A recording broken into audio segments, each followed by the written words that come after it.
أعوذ بالله من الشيطان الرجيم بسم الله الرحمن الرحيم السلام عليكم ورحمة الله وبركاته.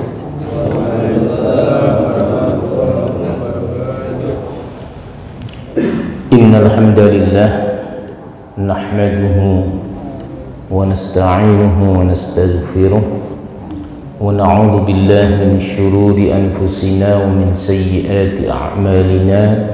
من يهديه الله فلا مضل له ومن يضلله فلا هادي له.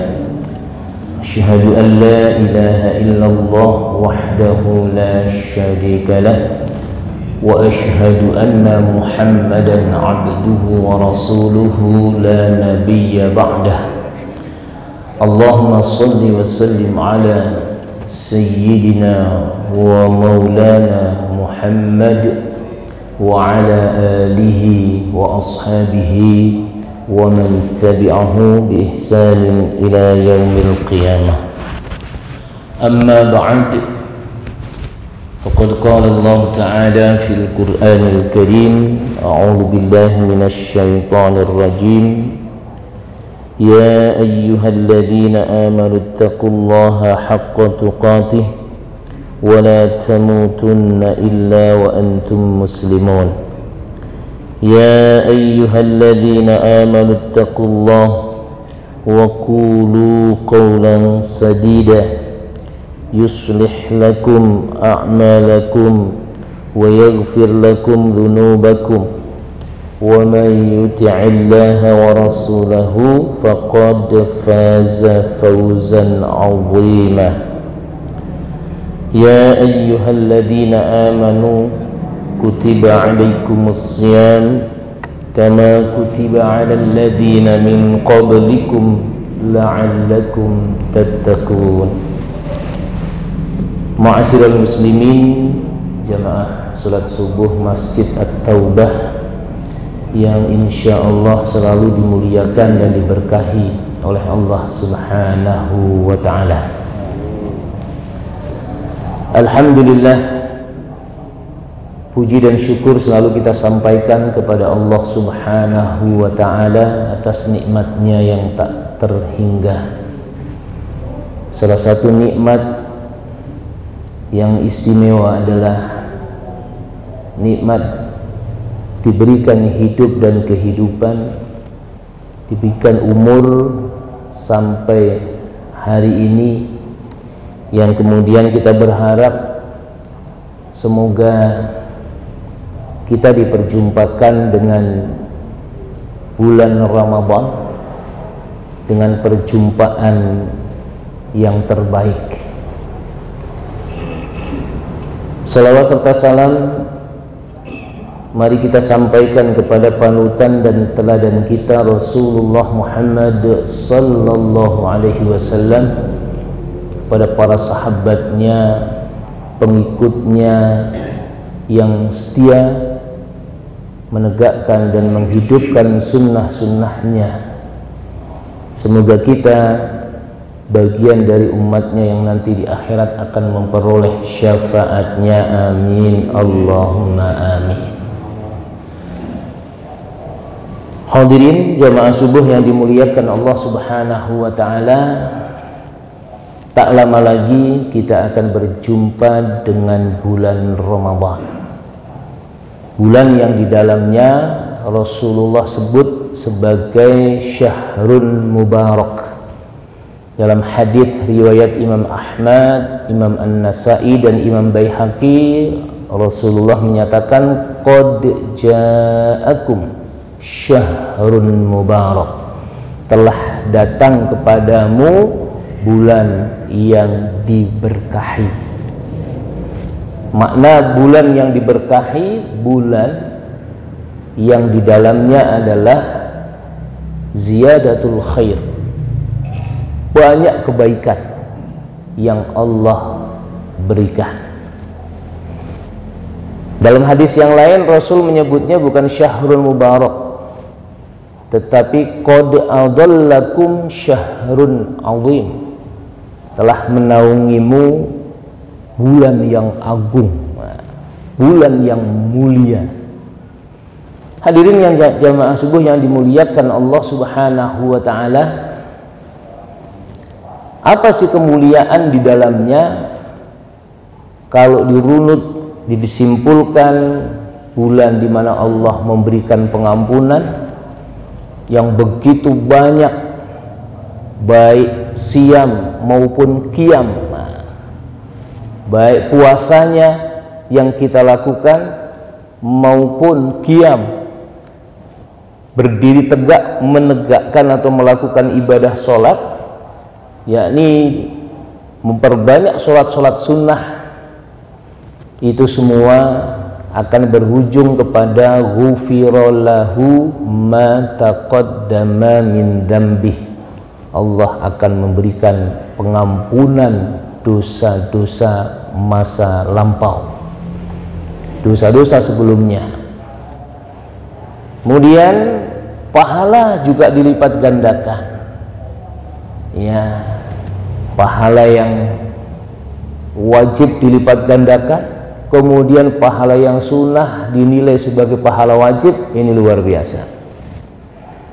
Dan kemudian Allah pun sediakan waktu istimewa, ya, untuk berdoa seorang hamba kepada Allah Subhanahu wa taala. Doanya orang-orang yang berpuasa di bulan Ramadan makbul, gitu ya. Dan kemudian Allah sediakan pula malam yang terbaik, yaitu malam Lailatul Qadar, lebih baik daripada 1000 bulan.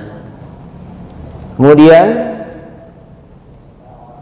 karena banyak kebaikan yang Allah berikan di dalamnya, puncak daripada kebaikan di situ adalah kemuliaan di bulan Ramadan itu, tuftahu fihi abwabul jannah, dibukakan pintu-pintu surga, wa tughlaqu fihi abwabul jahim, dan kemudian ditutuplah pintu-pintu neraka, wa tughallu fihi syayatin, dan kemudian dibelenggu, ya, setan-setan, ya. Ini bagian daripada, ya, keistimewaan Ramadan, di mana hamba-hamba Allah Subhanahu wa taala akan tergerakkan jiwa raganya untuk meningkatkan amaliyah Ramadan. Nah, Bapak dan hadirin yang dirahmati Allah Subhanahu wa taala, selesai Ramadan maka ada satu kemudian keistimewaan yang diberikan, ya, apa?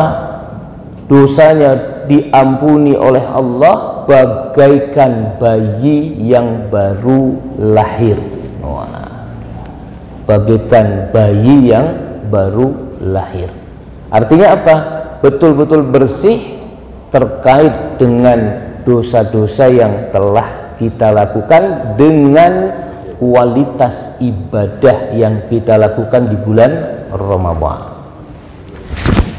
Nah, begitulah sekelumit, ya, dari beberapa dalil yang menjelaskan tentang keistimewaan bulan Ramadan. Karena itulah betapa pentingnya Ramadan dalam hadis riwayat Imam Ibnu Khuzaimah, di mana Rasulullah Shallallahu Alaihi Wasallam, ya, menyampaikan sabdanya, ya, bahwa malaikat Jibril ikut peduli terhadap umat Nabi Muhammad Shallallahu Alaihi Wasallam dengan menyampaikan doa kepada Allah Subhanahu wa taala. Jadi di dalam hadis itu Rasulullah Shallallahu Alaihi Wasallam naik ke mihrabnya, ya, naik ke mimbarnya. Dan ketika naik ke mimbarnya, diundangkan atau kemudian tahap tangga yang pertama itu, Rasulullah bilang amin. Naik tangga yang kedua Rasulullah bilang amin. Naik tangga yang ketiga Rasulullah bilang amin. Apa Pak arti amin? Semoga Allah mengijabah, semoga Allah mengabulkan. Tapi kalau ungkapannya amin gitu ya, beda kalau amin atau amin itu artinya jadi beda ya. Kalau amin itu yang terpercaya, aminah, amin ya, amankanlah gitu ya. Jadi berbeda maknanya ya. Makanya kalimat amin itu maknanya ya, semoga Allah mengabulkan. Makanya begitu kita sholat dan baca surat Al-Fatihah, kemudian begitu waladhdallin ya selesai, maka disunnahkan untuk mengucapkan amin ya. Ini jangan main-main mengucapkan aminnya, jangan kayak anak-anak gitu ya. Dan mengucapkan aminnya pun juga diatur ya. Pengaturannya gimana? Siapa makmum yang kemudian mengucapkan aminnya itu bersama dengan imam, maka di sana malaikat pun ikut mengucapkan amin gitu ya. Artinya apa? Doanya dikabul oleh Allah Subhanahu wa ta'ala gitu ya. Nah makanya nggak boleh makmum mendahului aminnya imam ya. Ghairil maghdubi 'alaihim waladdallin.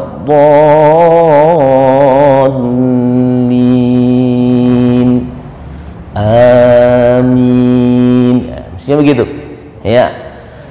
Jadi imamnya mengucapkan amin, makmumnya mengucapkan amin, maka di situ malaikat juga ikut bersama kita mengucapkan amin. Artinya apa? Ketika malaikat juga ikut mendoakan, itu potensi untuk diterima daripada harapan doa kita akan lebih besar itu. Pada ujungnya ada kata amin, karena di dalam surat Al-Fatihah di sana ada kalimat doa. Dari mana kalimat doanya? Jadi mana Pak kalimat doanya?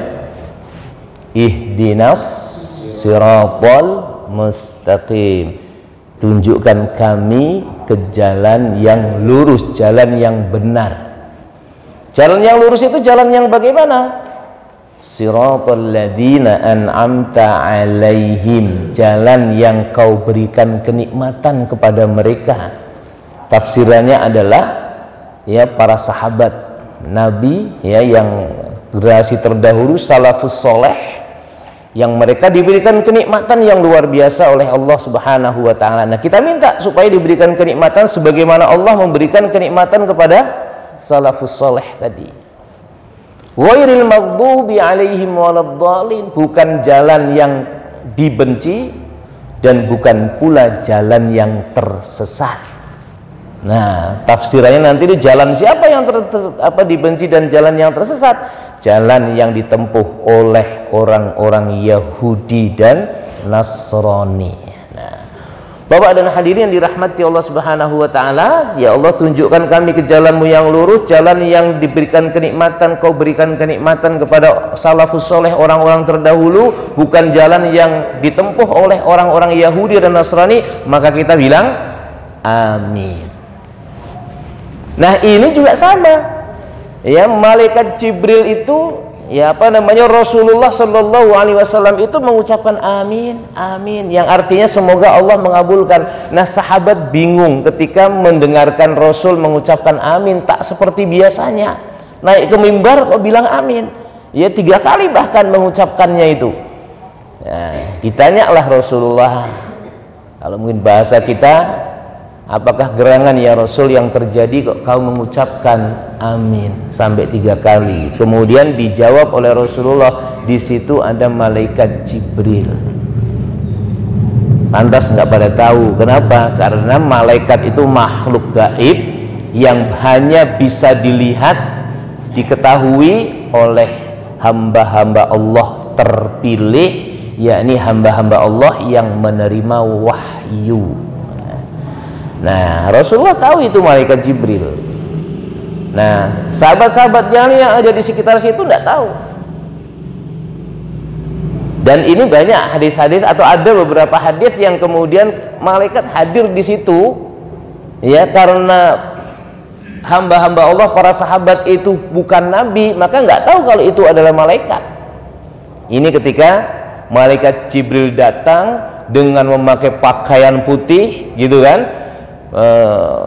kemudian duduk di depan Nabi, lututnya malaikat Jibril yang menyamar sebagai manusia biasa itu nempel dengan lututnya Nabi, terjadi dialog. Ya. Nah, yang nanti dialog itu tentang iman, tentang Islam, ya, kemudian tentang ihsan, dan kemudian pula tentang hari kiamat. Terjadi dialog. Nah, para sahabat tidak ada yang tahu kalau itu adalah malaikat Jibril yang berdialog dengan Rasulullah. Nah, jadi kembali kepada hadis tadi, ya, bahwa ternyata ada Jibril, sehingga Rasulullah mengucapkan amin, dan Jibril itu lagi berdoa. Ada 3 doa, ya. Syaqiya abdun, celaka itu hamba. Celaka, riwayat yang lain terlaknat, gitu kan. Celaka itu hamba. Apa ya? Kenapa hamba itu celaka? Karena dia berjumpa dengan orang tuanya, bapak ibunya, tetapi perjumpaan dengan bapak dan ibunya itu tidak mengantarkan dia memperoleh surganya Allah. Ya. Tersirat di dalam hadis ini, ketika kita hidup di mana orang tua itu masih ada dalam kehidupan kita, maka peluang untuk masuk surganya anak itu sangat besar. Dengan catatan apa? Dia menyayanginya, dia mengasuhnya tatkala orang tua sudah tua, dia dengan penuh kesabaran merawatnya, tidak ada bentakan, tidak ada kemudian omelan, dan bahkan orang tuanya diberikan, ya, pelayanan yang terbaik. Ini surganya anak, ya. Makanya kalau kedua orang tua sudah nggak ada, udah kehilangan, ya. Tapi kalau sekarang masih ada, rawat dengan baik, sekalipun itu menyulitkan, sekalipun ini susah, ya. Nah, apalagi berpisah dan jauh di sana, ya. Nah, ini bagaimana caranya supaya kemudian tetap memperoleh rahmat dan kemudian memperoleh kesempatan terbaik untuk memasuki surganya Allah Subhanahu wa ta'ala. Nah, ini kalau ada hamba Allah yang kemudian ketika berjumpa dengan orang tua, ya, ketika kemudian orang tuanya masih hidup, dia tidak peduli, malah justru menyakiti, menyusahkan, membuat malu orang tua. Nah, ini kategori orang yang celaka. Na'udzubillah min dzalik. Nah, doa ini kalimat ini kemudian diamini oleh Rasulullah Shallallahu Alaihi Wasallam. Kemudian yang kedua, masih kalimatnya sama, syaqiya abdun, ya, celaka itu hamba. Tatkala kemudian dikasih perjumpaan, kesempatan bertemu dengan bulan Ramadan, tetapi perjumpaan dengan bulan Ramadan itu tidak menghantarkan dia meraih pengampunan Allah, ya. Nah, ketika doa seperti ini, maka kemudian Rasulullah bilang amin, ya. Artinya apa? Tersirat di dalam hadis ini, Ramadan itu bulan Allah banyak berikan pengampunan. Hamba ini dikasih kesempatan ketemu lagi dengan bulan Ramadan, tapi kemudian dia tidak memperoleh pengampunan Allah dikarenakan perjumpaannya dengan bulan Ramadan itu biasa-biasa saja.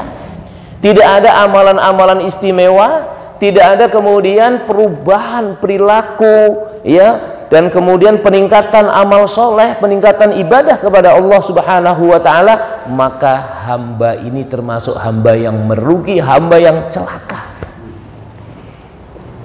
Nggak tahu diri, tidak tahu berterima kasih kepada Allah Subhanahu wa Ta'ala yang ngasih kesempatan berjumpa kembali dengan bulan Ramadan.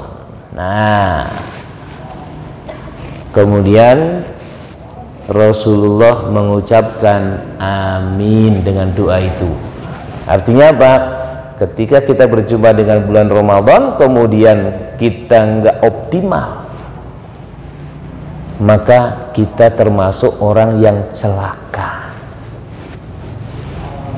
Dan doa yang terakhir yang dilakukan oleh malaikat Jibril, pernyataan beliau, syaqi abdun, saya celaka itu hamba Allah tatkala disebut nama Muhammad sebagai Nabi Muhammad Rasulullah, tapi dia tidak mengucapkan sholawat kepadanya. Jadi disebut kalimat Muhammad sallallahu alaihi wasallam, dia nggak mengucapkan Allahumma sholli wa sallim alaihi, Allahumma sholli alaihi atau sallallahu alaihi gitu. Nggak ucap seperti itu, nggak mendoakannya, maka orang ini termasuk juga orang yang disebut syaqiya abdun, yang celaka. Ya, karena Nabi Muhammad sallallahu alaihi wasallam adalah nabi yang istimewa dan kemudian yang memegang syafaat, ya. Dan kemudian akhir daripada seluruh rangkaian nabi yang diturunkan oleh Allah, rangkaian rasul ya, yang diturunkan oleh Allah, Rasul Muhammad adalah khatamul anbiya wal mursalin. Bapak-bapak dan hadirin yang dirahmati Allah Subhanahu wa Ta'ala, ya, disinilah kemudian ya, Nabi Muhammad ketika namanya disebut, ya, mestinya umatnya mengatakan ya kalimat doa kepadanya, minimal dengan pengungkapan Allahumma sholli alaihi, sallallahu alaihi, Allahumma sholli wa sallim wa barik alaihi. Nah, Bapak dan hadirin dirahmati Allah Subhanahu wa Ta'ala, stressing daripada doanya malaikat Jibril adalah doa yang ketiga itu. Jadi celaka itu hamba Allah ketika berjumpa dengan bulan Ramadan tapi nggak optimal amalan-amalannya. Nah, Bapak dan hadirin yang dirahmati Allah Subhanahu wa Ta'ala, karena itulah nanti ketika kita berjumpa dengan bulan Ramadan, ya, maka harus ada ya planning besar. Apa ini yang akan kita lakukan selama Ramadan? Dulu yang terlewatkan apa saja, dulu yang tidak optimal yang sisi mana, ya, amalan yang mana yang tidak optimal. Oh, mungkin tarawihnya atau qiyamul lailnya nggak optimal. Nah, sekarang dioptimalkan. Dulu tilawahnya tidak optimal, maka kemudian dioptimalkan. Bapak dan hadirin dirahmati Allah Subhanahu wa Ta'ala, ya, bagaimana untuk menjadi hamba-hamba yang tidak celaka, yang sukses bertemu dengan bulan Ramadan? Nah, maka bagaimana tradisi Rasul dan para sahabatnya jelang Ramadan ini yang perlu kita lakukan, karena masih ada waktu kurang lebih ya 11 atau 10 hari lagi. Ya. Apa yang pertama, tentu doa tetap kita panjatkan kepada Allah, karena ajal manusia ada di tangan Allah Subhanahu wa Ta'ala. Gitu ya. Minta kita supaya diperjumpakan dengan bulan Ramadan. Ya, doanya apa yang dilakukan oleh beliau Rasulullah dalam hadis riwayat Imam Ahmad, ketika memasuki bulan Rajab Rasulullah berdoa, Allahumma barik lana fi Rajab wa Sya'ban wa ballighna Ramadan. Ya Allah, berkahi kami di bulan Rajab, berkahi kami di bulan Sya'ban, nah bulan ini ya, wa ballighna Ramadan, dan perjumpakan kami dengan bulan Ramadan. Nah, ini minimal kita ucapkan doa ini ya setelah selesai sholat 5 waktu, atau setiap kita melakukan aktivitas ritual ibadah, zikir, tilawah, Allahumma taqabbal minna innaka antas samiul alim. Ya, terimalah ya Allah apa yang sudah kami lakukan. Dan kemudian ya Allah, berkahi kami di bulan Sya'ban ini. Wa ballighna Ramadan, dan perjumpakanlah kami dengan bulan Ramadan. Nah, jadi doa ini menjadi doa favorit ya selama di bulan Sya'ban tersisa ini sampai kemudian akhir Sya'ban dan berjumpa dengan bulan Ramadan. Nah, kemudian apalagi yang kemudian perlu kita dawamkan, kita lakukan sebagai persiapan kita, warming up kita selama bulan Sya'ban yang tersisa sampai menuju Ramadan? Maka yang perlu kita lakukan adalah tazkiyatun nafas, pembersihan jiwa kita dari noda dan dosa. Karena kita sebagai hamba Allah itu hamba yang pendosa, banyak perbuatan maksiat yang kita lakukan, banyak perbuatan yang mengabaikan perintah-perintah Allah Subhanahu wa taala dalam kehidupan ini. Nah, Bapak-bapak hadirin yang dirahmati Allah Subhanahu wa taala, karena itulah apa yang kita lakukan dalam rangka tazkiyatun nafas, pembersihan jiwa, itu adalah taubat. Ya, bertaubat kepada Allah. Tubu ilallahi taubatan nasuha, bertaubatlah kamu kepada Allah dengan taubat yang sesungguhnya. Karena dengan taubat yang sesungguhnya, asa rabbukum ayyukaffira ankum sayyiatikum, maka Allah akan menghapus dosa-dosamu. Mudah-mudahan Allah akan menghapus dosa-dosamu yang telah lampau. Nah, itu dosa-dosa, keburukan-keburukan yang telah kita lakukan, dengan taubat maka kemudian akan dihapus oleh Allah.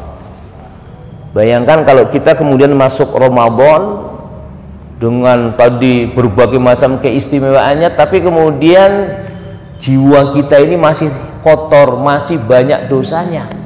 Efek daripada banyak dosa itu banyak itu ya. Jadi ibarat kita punya laptop, punya komputer ya, atau punya HP, itu banyak virusnya. Kalau banyak virusnya itu apa yang terjadi? Ya mungkin lelet, ya kan? Enggak cepat. Kemudian sering hang gitu kan. Nah, itu kalau kemudian kita masih banyak perbuatan dosa. Jadi melangkah ke masjid malas, tilawah malas, ya kan, mau sedekah juga sayang dengan duitnya. Nah, ini akibat apa? Akibat banyaknya dosa yang ada dalam jiwa kita, dalam diri kita. Nah, bagaimana membersihkannya?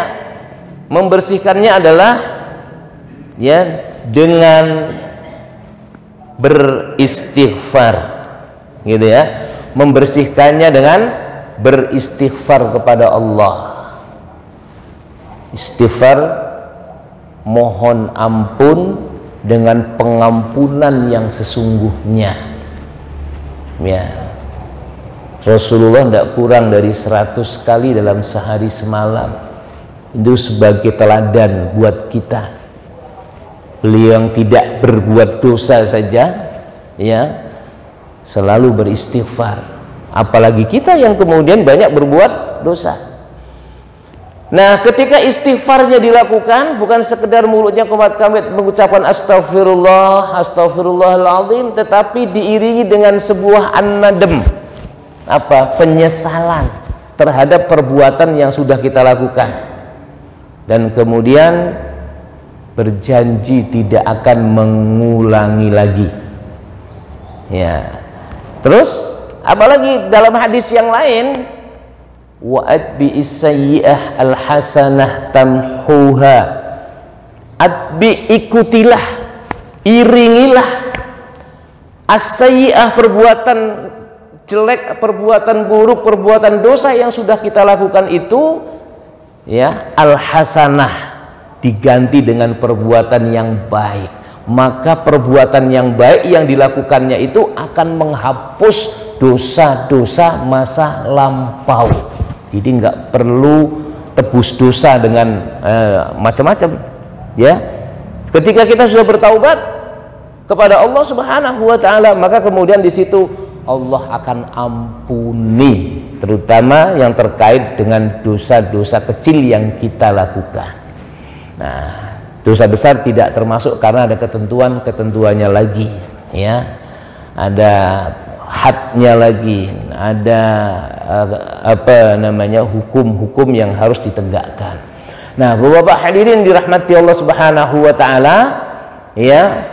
Jadi nanti gambarannya begini. Dulu kita punya nikmat yang Allah berikan, fisik yang sehat, selalu mendolimi orang, ya. Maka fisiknya ketika sudah bertobat, gunakan untuk menolong agama Allah, menolong orang lain, berbuat kebaikan. Dulu punya motor, punya mobil, wah, selalu digunakan untuk jalan ke sana kemari, tapi nggak ada pahala di dalamnya. Digunakan untuk banyak kemaksiatan. Wah, sekarang motor, mobilnya, fasilitas yang dia miliki gunakan untuk berbuat kebaikan. Nah, dulu punya duit banyak, wah, dihambur-hamburkan yang nggak keruan. Nah, sekarang masih ada sisa, masih ada duit, maka kemudian gunakan untuk memperbanyak, ya, amal soleh, banyak sedekah, ya, apalagi nanti di bulan Ramadan. Nah, itu, ya, tadi yang disebut dengan ikuti perbuatan yang buruk dulu dilakukan diganti dengan perbuatan yang baik, maka terhapus semuanya. Namun masih ada satu, kecuali yang nggak terhapus apa tadi? Terhapus semua. Yang nggak terhapus apa? Yang tidak terhapus ketika kita bersalah, berbuat dosa terhadap sesama manusia. Allah nggak akan ampuni dosa dua orang hamba yang berseteru sebelum saling memaafkan. Nah, makanya supaya rohani jiwa kita ini menjadi bersih, ya, dosa terhadap sesama manusia juga harus diselesaikan, ya. Walaupun ini tidak ada perintah secara teks supaya sebelum Ramadan itu saling memaafkan, tidak ada gitu kan. Cuman bagi orang yang kemudian merasa berbuat kesalahan ketika jelang Ramadan belum terselesaikan, selesaikan. Yang ideal kan begitu dia berbuat kesalahan, dia langsung minta maaf kepada Allah. Orang yang dimintain maaf kemudian dia afina anin nas, ya, dia pemaaf terhadap orang-orang yang berdosa, yang berbuat kesalahan kepada kita. Pemaaf, itu sifat orang yang bertakwa kepada Allah Subhanahu wa taala. Nah, dengan itu maka, ya, boleh-boleh saja ketika jelang Ramadan saling memaafkan, ya, saling memaafkan satu dengan yang lainnya apabila ada kesalahan-kesalahan yang belum terselesaikan, belum tertuntaskan, yang terkait dengan sesama manusia. Nah, kemudian apalagi supaya kemudian terlatih itu jiwanya untuk melakukan kebaikan. Nah, bulan Sya'ban tersisa untuk, ya, dipompa semangat kita untuk melakukan amalan-amalan soleh di dalamnya. Nah, Rasulullah ada amalan khusus selama bulan Sya'ban. Apa amalan khususnya? Yaitu puasa. Dalam satu hadis, syahrun, Sya'ban itu syahrun fihi, yang di dalamnya itu adalah yurfa'u a'mali, diangkat amalan-amalanku, ya, diangkat oleh malaikat, dipersembahkan kepada Allah Subhanahu wa taala. Dan kemudian Rasul mengatakan, saya akan sangat senang ketika amalanku diangkat itu saya dalam kondisi berpuasa. Nah, jadi amalan khusus Rasulullah di bulan Sya'ban itu adalah memperbanyak puasa sunnah. Sampai kata Aisyah radhiyallahu anha bahwa bulan yang dimana Rasulullah puasa penuh itu yaitu di bulan Ramadan. Puasa 1 bulan penuh itu di bulan Ramadan. Dan kemudian yang berikutnya kata Aisyah, ya, saya tidak pernah melihat Rasulullah puasa sunnah sesering itu kecuali pada bulan Sya'ban. Nah, jadi memperbanyak puasa. Amalan-amalan yang lain udah biasa. Sholatnya Rasulullah, sholat sunnah itu tidak ada bedanya dengan sholat fardu, artinya dari sisi konsistensi mengerjakannya, ya, selalu melakukan qiyamul lail, ya, tilawahnya berinteraksi dengan Al-Quran. Ketika beliau sholat itu, ya, kalimat atau surah yang dibaca itu bukan surah-surah langganan seperti surat kita. Ya, Bapak kan punya surat-surat langganan kan ya? Iya, qul huwallahu, qul ya kan, seterusnya selalu muter di situ. Nah, Rasulullah ketika sholat, ya, itu sholat sunnahnya ya surat Al-Baqarah nyambung ke surat Ali Imran, ya. Nah, Bapak hadirin dirahmati Allah Subhanahu wa taala, jadi sholat sunnah beliau, qiyamul lail beliau itu Masya Allah, ya, beliau pemurah. Tapi begitu memasuki Ramadan lebih pemurah lagi. Nah, makanya dilatih dari sekarang untuk banyak melakukan amalan-amalan saleh, amalan-amalan yang baik. Bapak dan hadirin dirahmati Allah Subhanahu wa taala, jadi persiapan ruhiyah kita harus mantap. Yang kedua, selain ruhiyah adalah persiapan dari sisi pengetahuan, keilmuan. Ya, keilmuannya makanya kemudian dilakukan yang disebut dengan tarhib. Tarhib itu dari kata rahaba yurahibu, tarhib, ya, nanti ada kata marhaban, ya, marhaban itu selamat datang artinya. Rahaba menyambut dengan penuh keceriaan, kegembiraan. Jadi menyambut Ramadan dengan penuh kegembiraan itu dianjurkan di sana, ya. Cuma nanti kalau menganjurkan jangan berlebihan, ya. Motivasi yang diberikan umumnya mengambil dalil yang diduga itu hadis, sesungguhnya bukan hadis. Ya, man fariha bidukhuli Ramadan harramallahu jasadahu 'alan niran. Siapa yang kemudian bergembira menyambut datangnya bulan Ramadan, maka haram jasadnya masuk ke dalam api neraka. Selidik punya selidik, telusur punya telusur di sana, ternyata itu tidak ketemu di dalam kitab-kitab hadis yang mu'tabar, ya. Sahih Muslim, Sahih Bukhari, Sahih Muslim, ya. Kemudian sampai yang mentolerir hadis-hadis hadis-hadis yang dhaif, ya. Itu Imam Ahmad umumnya itu tidak ketemu juga hadis itu. Apalagi di kitab-kitab tentang hadis-hadis dhaif itu juga nggak ketemu pula. Artinya apa? Ungkapan itu sesungguhnya adalah bukan ungkapan Nabi Shallallahu Alaihi Wasallam.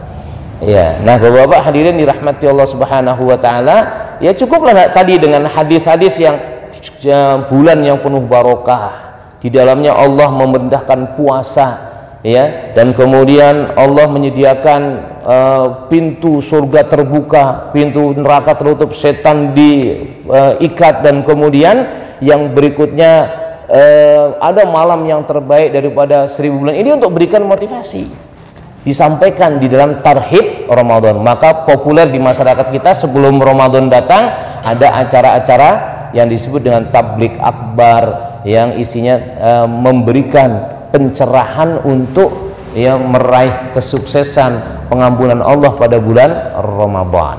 Nah, ilmunya ya ditingkatkan dengan mempelajari hadis-hadis Rasulullah terkait dengan puasa, kemudian mempelajari tafsir surat Al-Baqarah ayat 183 sampai 187. Ini ayatnya ya, 183 sampai 187 itu tentang puasa. Nah, dalami tafsirnya, bisa tafsir Ibnu Katsir, bisa tafsir-tafsir yang lain, termasuk tafsir dari Kementerian Agama, itu bisa dibaca, ya, biar kita memperoleh inspirasi dari penjelasan para ulama terkait dengan ayat tersebut.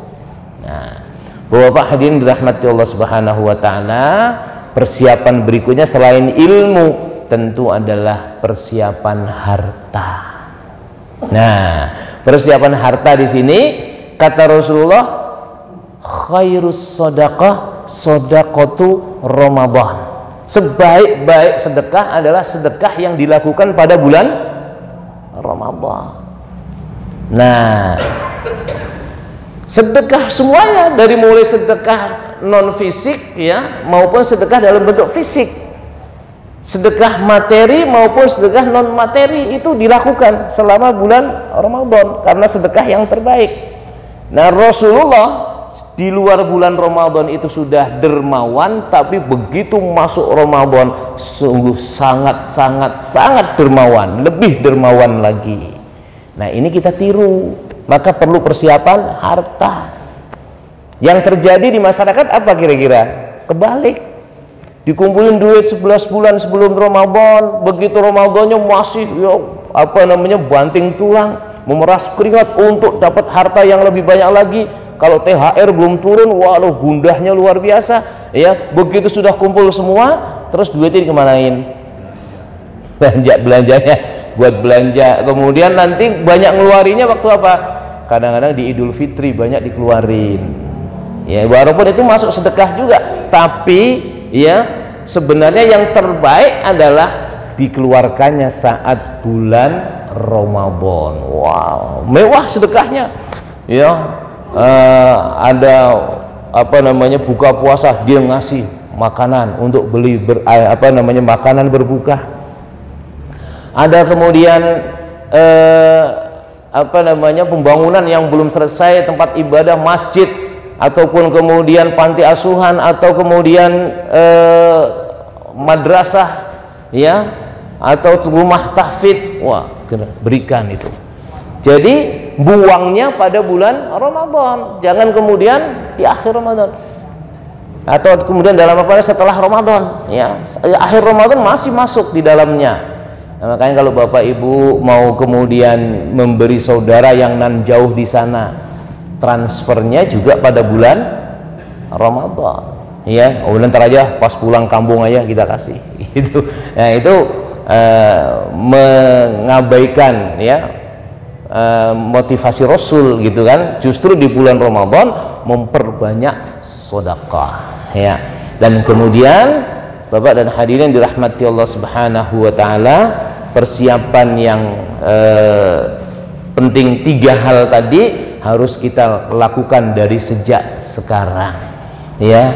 Nah, seterusnya Bapak dan hadirin dirahmati Allah Subhanahu wa taala, karena sudah jam 6 ya, waktu syuruk sudah masuk ya, tapi belum saatnya sholat syuruk, masih ada waktu kira-kira 10 menit.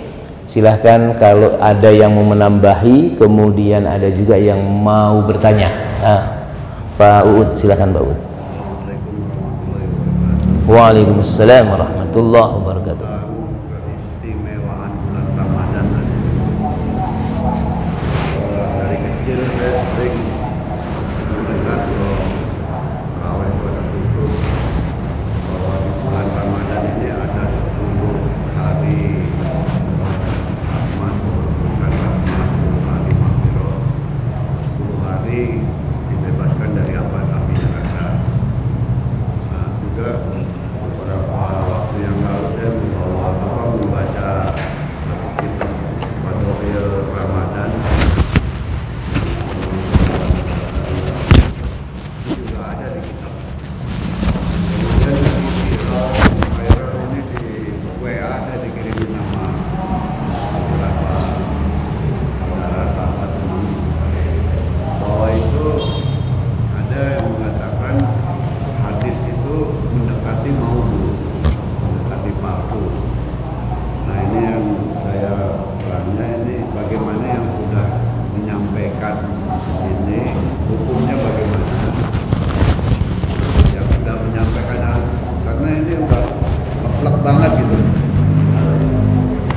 Terus kalau memang itu hadisnya maudhu, awal kata-kata itu dari siapa yang menyebarkan seperti itu, dan dari mana asbabul hurufnya, bahasa tadi 3 kelompok 10 hari ini, 10 hari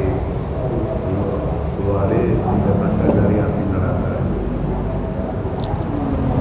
Jadi itu aja Pak Ustaz, biar tidak ada keraguan lagi untuk mungkin untuk menyampaikannya.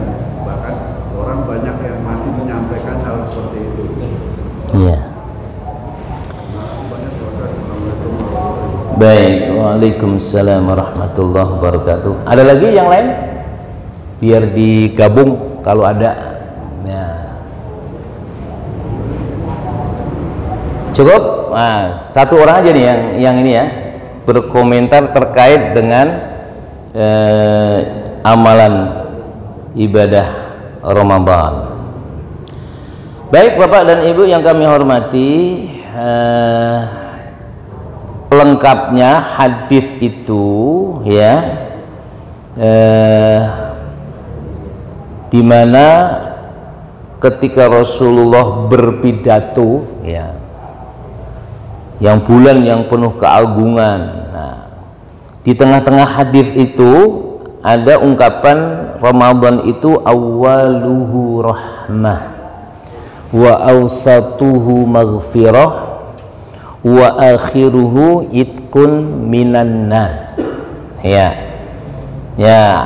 awaluhu rahmah, awalnya Ramadan itu rahmat, pertengahannya adalah maghfirah, pengampunan dari Allah, dan akhirnya adalah dibebaskan dari api neraka. Ada 3 rahmat ya, pertengahannya pengampunan, kemudian ketiganya adalah dibebaskan dari api neraka. Lalu dibagi karena 3 tadi, 10 hari pertamanya rahmat, Allah turunkan rahmat, 10 hari keduanya adalah Allah turunkan pengampunan, dan kemudian 10 hari terakhirnya dibebaskan dari api neraka. Nah, di hadis ini komentar daripada Imam As-Suyuti ya, itu seorang ulama yang peneliti hadis gitu. Beliau mengomentari hadis ini merupakan hadis dhaif jiddan. Nah, jiddan itu lemah yang sangat gitu ya. Tapi tidak ada kalimat di sana dari beliau itu hadis ini palsu, tidak. Ya. Kalau dhaif itu lemah, kemudian yang namanya palsu itu maudhu'. Nah, ada 2 istilah yang berbeda. Dhaif lemah, kemudian maudhu' artinya palsu. Kalau yang namanya palsu berarti tidak ada sanad, informan, orang yang menerima informasi yang nyambung sampai Nabi itu. Nah itu berarti ini nggak jelas asal usulnya ya. Itu disebutnya sebagai hadis maudhu', hadis yang palsu. Diduga itu dari Nabi, memang itu tidak nyampe kepada Nabi gitu. Seperti tadi yang saya sampaikan itu ya, yang siapa yang bergembira menyambut datangnya bulan Ramadan, maka haram jasadnya masuk ke neraka. Itu ditelusuri dalam kitab-kitab hadisnya nggak ketemu ya, tapi kalimat itu baik gitu kan ya, menyambut ya Ramadan dengan persiapan yang baik gitu kan. Itu perlu persiapan Ramadan itu, karena Rasulullah dan para sahabatnya melakukan itu kan ya, cuman jangan pakai dalil itu. Nah, termasuk ini Ramadan itu awalnya rahmat, 10 hari pertamanya, kemudian pertengahannya adalah pengampunan, dan akhir daripada Ramadan adalah terbebas dari api neraka. Ini juga asal usulnya ya, ada kalau yang namanya dhaif itu pasti ada kecacatan, sesuatu yang cacat. Disebutkan oleh Imam As-Suyuti ya, di sana ada salah seorang informan ya. Jadi dari siapa? Kalau saya menyebutnya informan. Kalau dalam istilah mustalahul hadis itu yang disebut dengan sanad. Ya, orangnya namanya musnid gitu ya. Nah, jadi dalam rangkaian informan tadi dari orang ke orang ada seorang yang bernama Ali ibnu Zaid bin Jad'an ya, yang ini divonis atau disepakati oleh para ulama hadis sebagai hadis dhaif, ya ini orang bermasalah ya secara reputasinya, akhlaknya, dan kemudian menyampaikan informasi tentang ini gitu. Nah ini analisa dari takhrij atau takhrij hadisnya seperti itu ya. Nah kategorinya adalah hadis yang dhaif ya. Dhaif itu dibagi dua nanti, ada dhaif biasa ya, lemah gitu aja, kemudian ada dhaif jiddan, sangat-sangat lemah, yang ini mendekati kepada hadis palsu gitu. Nah jadi belum palsu tapi hadisnya hadis dhaif. Nah cuma nanti kalau mempelajari hadis dhaif itu ya, ini dhaif banyak ya yang semisal dengan itu, maka nanti derajatnya naik menjadi hasan li ghairi. Oh iya, ini lemah tapi banyak nih yang meriwayatkan ya, itu masih diterima, belum hadis dhaif jiddan. Nah karena ini yang informasi tentang awaluhu rahmah wa awsatuhu maghfirah wa akhiruhu itkum minan nar itu ndak ada pembanding lagi, maka wah ini hadisnya lemah jiddan, apalagi ada di dalamnya informasinya tadi bermasalah secara moral gitu kan, menurut para ulama hadis gitu kan. Nah Bapak dan hadirin dirahmati Allah Subhanahu wa taala, nah mensikapi hadis-hadis yang disebut hadis dhaif itu nanti para ulama terbelah menjadi dua kelompok ya. Kalau sebagian ulama menyatakan jangan dipakai dalam hal-hal yang terkait dengan tuntunan ibadah, kaifiyah ibadah, jangan pakai hadis-hadis yang dhaif ya, tapi cari hadis-hadis yang sahih gitu. Dalam hal motivasi ya, memberi semangat, sebagian menyatakan boleh. Nah ini prinsip NU Muhammadiyah berbeda di sini. Kalau Muhammadiyah dalam hal terkait dengan apa namanya tuntunan ibadah, jangan pakai hadis itu ya, cari hadis-hadis yang lain. Nah teman-teman NU di Bahthul Masailnya dia menyatakan selama itu masih hadis walaupun lemah, kalau itu hanya sifatnya motivasi, memberi motivasi, masih boleh dilakukan ya, masih boleh dipakai gitu. Nah ini ada dua kubu yang seperti itu yang terjadi, makanya populer, walaupun yang sini ada viral, wah ini jangan dipakai, ini dhaif jiddan dan seterusnya, yang ini masih bisa dipakai karena ada yang sebagian ulama yang mentolerir itu ya. Nah rujukannya siapa kalau hadis-hadis dhaif itu bisa dipakai? Di antaranya adalah Imam Ahmad bin Hambal ya. Nah jadi selama itu isinya baik dan kemudian sifatnya motivasi, itu masih bisa dijadikan apa namanya alat untuk memotivasi kita ya, mencerahkan kita.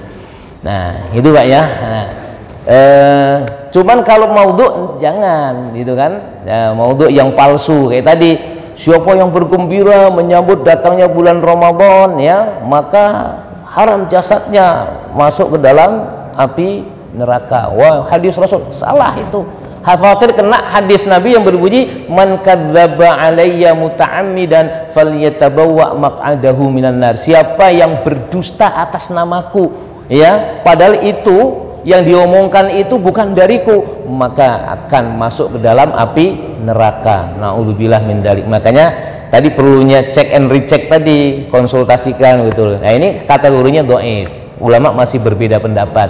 Tapi kalau yang maudhu tidak ada ya, artinya nggak ada kompromi lagi di sana.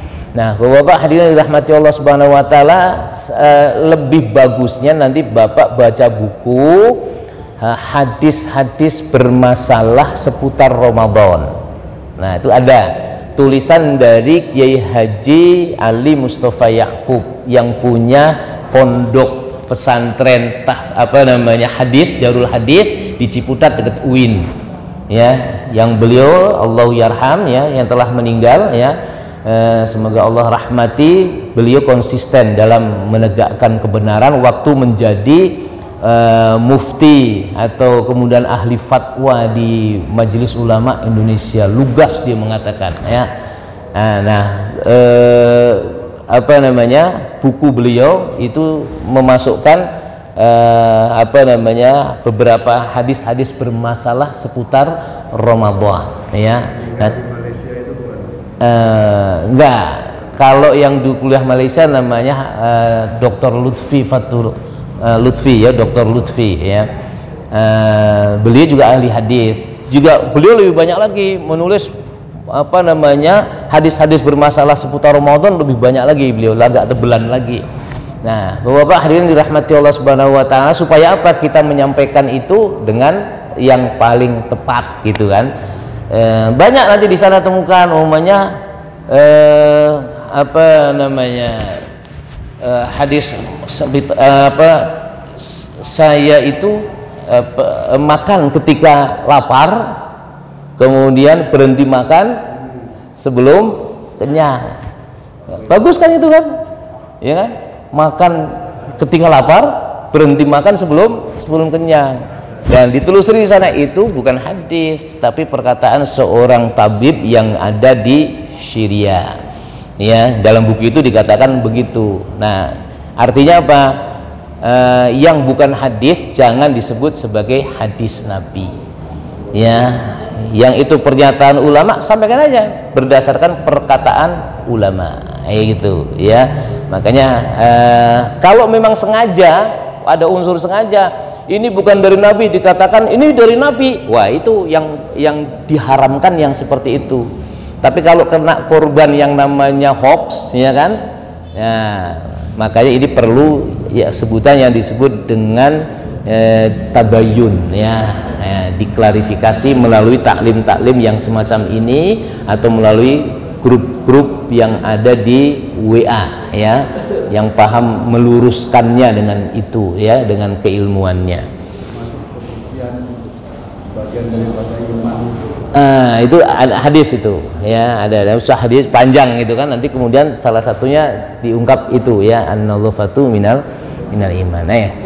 Baik, Bapak dan hadirin dirahmati Allah Subhanahu wa taala, mungkin sampai di sini perjumpaan kita, sudah saatnya sholat syuruk, ya, kurang dan lebihnya mohon maaf. Terakhir kita berdoa kepada Allah, semoga Allah Subhanahu wa taala memberikan barokah kepada kita. Allahumma barik lana fi hadha syahr, Allahumma barik lana fi Sya'ban wa ballighna Ramadan. Ya Allah, berkahi kami di bulan Sya'ban ini yang tersisa, dan perjumpakan kami dengan bulan Ramadan dengan perjumpaan yang terbaik, yang belum sempurna Ramadan tahun kemarin. Ya Allah, berikan kami kesempatan dan kemauan, semangat untuk lebih memaksimalkan Ramadan kami, ya Allah.